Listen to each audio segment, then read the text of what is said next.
I woke up to the sound of nothing, no gentle splashing, no faint gurgle of the filter, no shimmering blue, reflections dancing on my bedroom ceiling, just eerie silence, confused.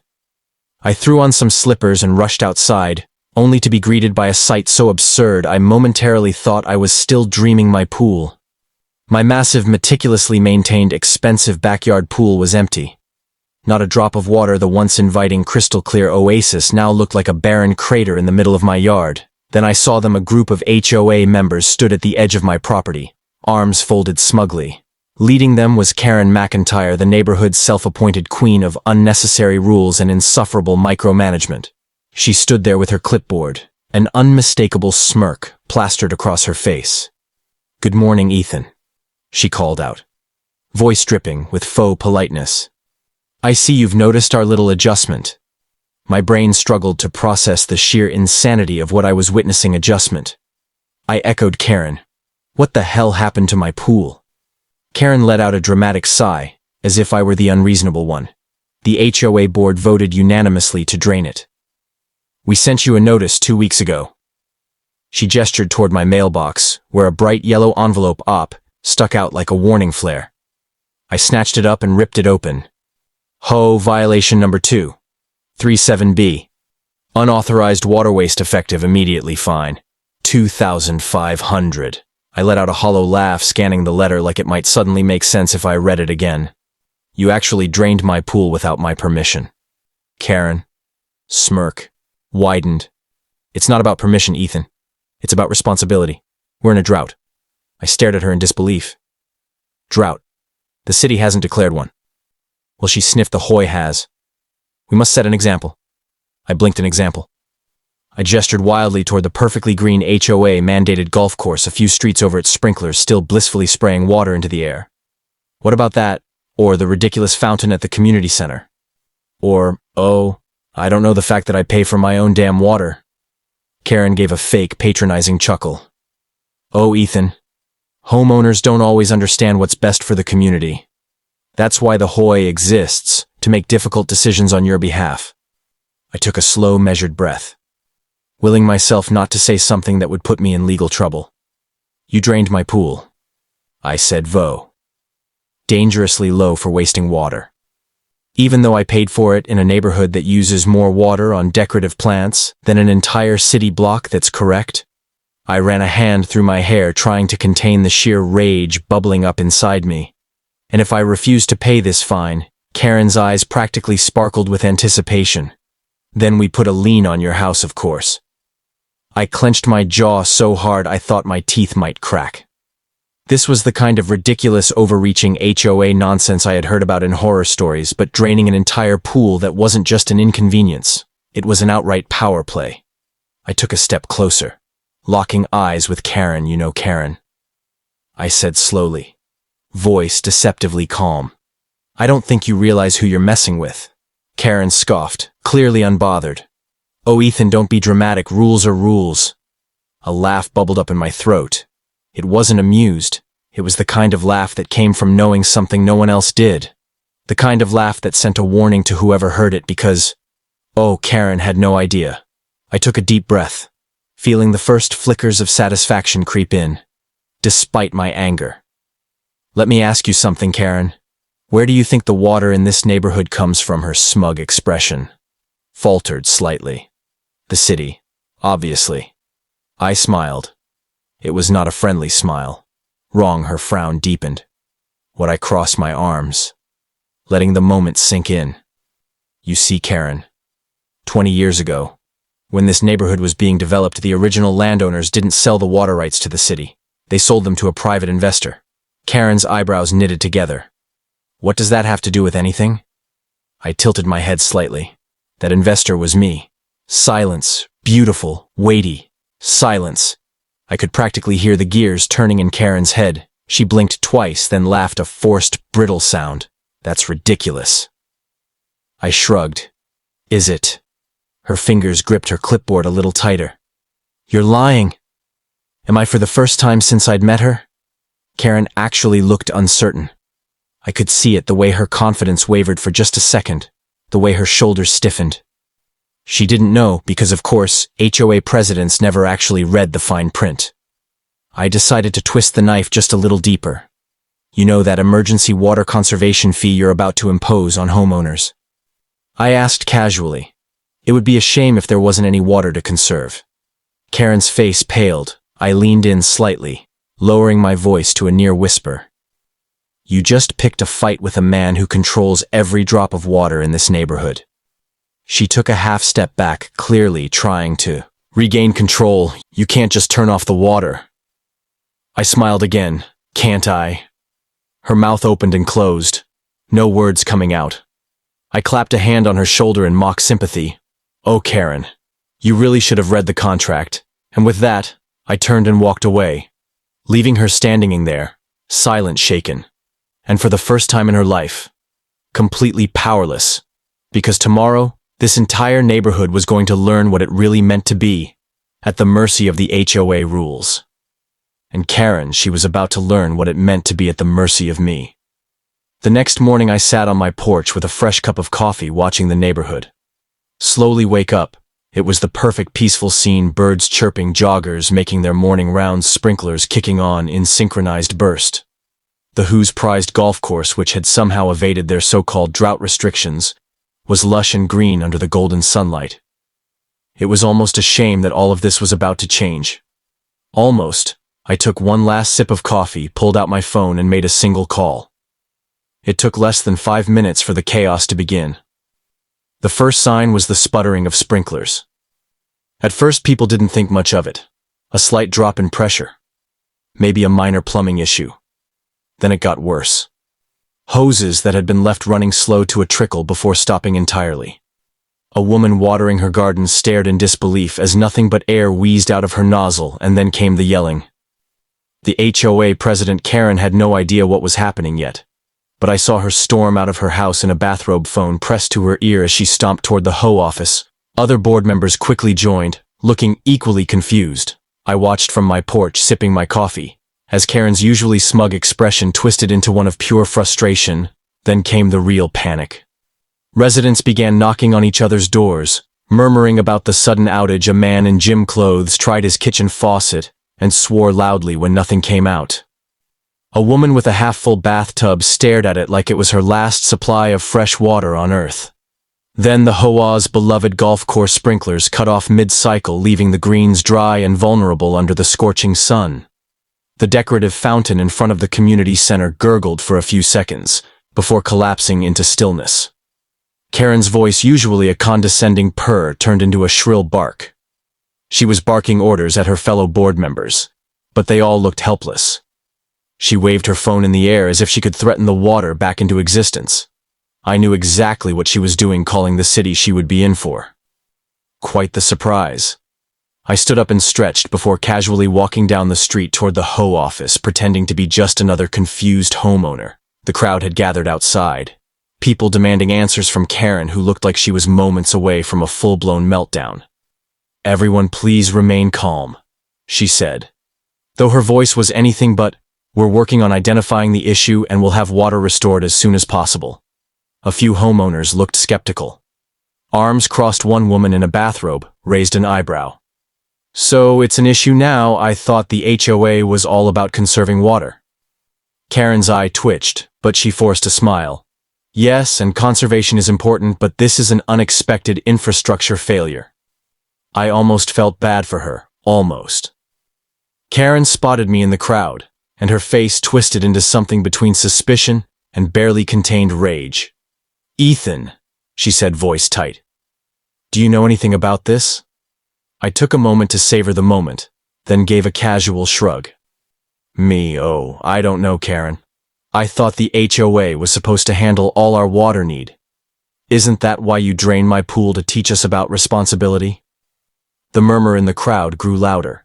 People were starting to connect the dots. Karen's own logic was coming back to bite her. Karen's patience was thinning. "You're enjoying this, aren't you?" she snapped. I tilted my head.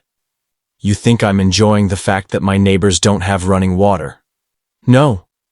Karen, that sounds awful, but I will say it's fascinating how quickly the HOA is panicking now that you don't have total control over the situation. She glared at me, then turned to one of the board members. Get the city on the phone now. The man nodded and made a call, his expression shifting rapidly from hopeful to pale. He lowered the phone, looking at Karen with barely disguised fear. The city says they don't control our water. Karen's jaw clenched. That's ridiculous, of course they do, I smiled. No, Karen, they don't. The crowd went silent. The realization hit her like a truck. I let the moment hang in the air before stepping forward, hands in my pockets. You see, years ago when this neighborhood was developed, the city never actually purchased the water. Right? They assumed they would have access when the time came, but the developers had a different plan. Karen looked like she wanted to throttle me. And let me guess, that plan involved you. I gave her a slow nod. Correct, they sold the rights to a private investor.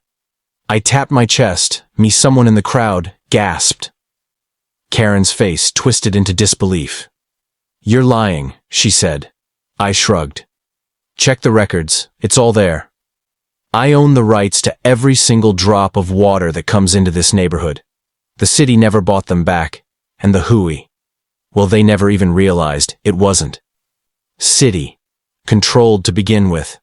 The weight of the situation began to dawn on Karen, which means I continued when you drained my pool and decided to impose ridiculous water conservation fees. You were making demands on something you had no authority over. Karen's hands clenched into fists. You can't just turn off the water. I grinned. Can't I? The homeowners murmured louder. Whispers of rebellion spreading. The HOA had always been overreaching, but now they were completely exposed. Karen took a shaky breath, eyes darting around as she realized she was losing control. Fine, you win. Turn it back on. I clicked my tongue. Oh, Karen. It's not that simple, you see. Water distribution is a business. And given how the HOA has been running things, I'm afraid I can't offer the same courtesy pricing as before. Her face turned an alarming shade of red. You're holding the neighborhood hostage. I raised an eyebrow.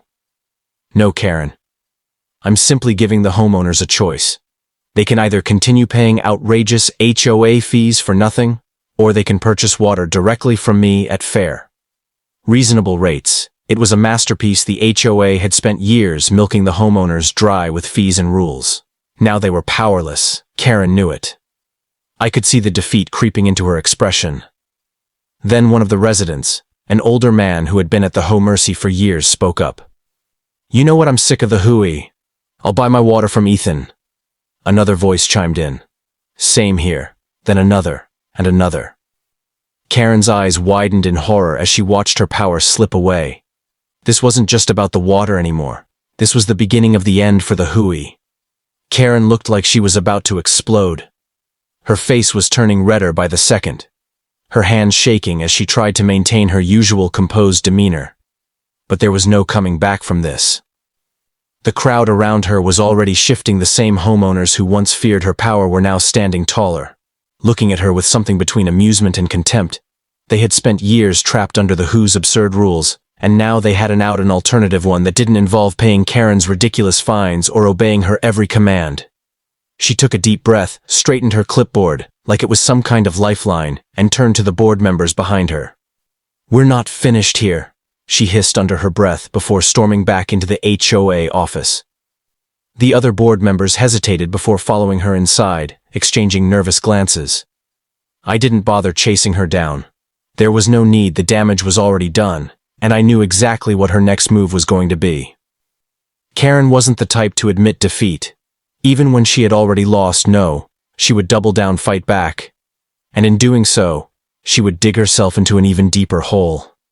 I let the crowd disperse, nodding and shaking hands with the homeowners who had already declared their support. A few asked how soon they could switch over to my water services. I assured them that the transition would be smooth, though I made a point not to rush. The longer the HOA suffered without control, the better inside the HOA office. The board members were arguing I didn't have to eavesdrop to know what was being said. Karen was likely barking orders demanding they find some legal loophole to regain control. But there was none. The water rights were in my name legally, and undeniably, even if they attempted to challenge me in court, they would lose. Later that afternoon, I received an email from the HOA's official account. It was a formal notice stating that the HOA would be taking emergency action to ensure water stability in the neighborhood. It sounded serious, but I knew what it really meant. Karen was about to pull a desperate move that night. I sat on my porch watching as a few HOA board members crept around in the dark, whispering among themselves. I didn't even have to guess what they were doing. They thought they could bypass me. Maybe they believed that if they called in a favor from someone at the city, they could override my right. Maybe they thought they could strike some under-the-table deal. It didn't matter because, while Karen was scrambling in the background, something else was happening that she didn't see coming. The homeowners were turning against her at an alarming speed the next morning. Another crowd formed, this time in front of the HOA office. But it wasn't a protest, it was a demand. People were furious, not just about the situation, but about everything. The unnecessary fines, the ridiculous rules, the fact that the HOA had been sucking money out of their pockets for years without actually providing anything in return. Karen emerged from the office looking exhausted but still defiant. She tried to calm the crowd, saying that she had assurances from the city and that water would be restored soon, but people weren't buying it anymore. Then the votes started coming in every HOA. There's a clause that allows homeowners to call for a vote of no confidence in the leadership. It rarely happens because people either don't care enough or assume it won't change anything. But this time the homeowners were fired up. They had seen the cracks in the system, and now they were ready to break it apart completely. I didn't even have to lead the charge. It happened naturally. Karen tried to fight it. She called emergency meeting, sent out desperate emails, even tried to intimidate homeowners into keeping her in power. But it was useless. The votes were piling up. People were done with her by the end of the week. It was official. The HOA was dissolved the moment it was announced. The entire neighborhood felt lighter. Homeowners celebrated, some popping open bottles of champagne in their driveways. The golf course, once the HOA's crown jewel, was left abandoned, its sprinklers still dry. The ridiculous community center that no one used suddenly became just another building, and Karen was the last to leave. I saw her standing outside the HOA office staring at the now empty parking lot. The realization had finally sunk in. She had lost everything. The power, the control, even the absurdly high salary she had been collecting from HOA fees. She spotted me watching and walked over her steps slower than usual. For the first time in her life, she wasn't marching toward me with authority. She was just another resident. Now she stopped a few feet away, crossing her arms. "You plan this," she said, her voice quieter than I expected. I took a sip of my drink. "No, Karen, you did this to yourself." She let out a bitter laugh, shaking her head. "You think you're a hero? You think the neighborhood's going to be better off without the HOA?" I shrugged. "I think people are better off when they're not being told how to live their lives by someone who only cares about power." She sighed, rubbing her temples. "What happens now?" I smirked. "Now, you get to find out what it's like to be just another homeowner. No special privileges, no fines to hand out, just a regular person paying for their own water, like the rest of us." She gave me one last glare, but it was empty. The fight had gone out of her. Without another word, she turned and walked back to her house. A few days later, a moving truck appeared in her driveway. No one was surprised. Karen wasn't the type to stick around after losing control. As the truck pulled away, I raised a glass from my newly refilled pool, watching as the last traces of her rule disappeared down the street, and with that, peace finally returned to the neighborhood. If you like this video, don't forget to subscribe to the channel and share this video with family and friends. Thank you.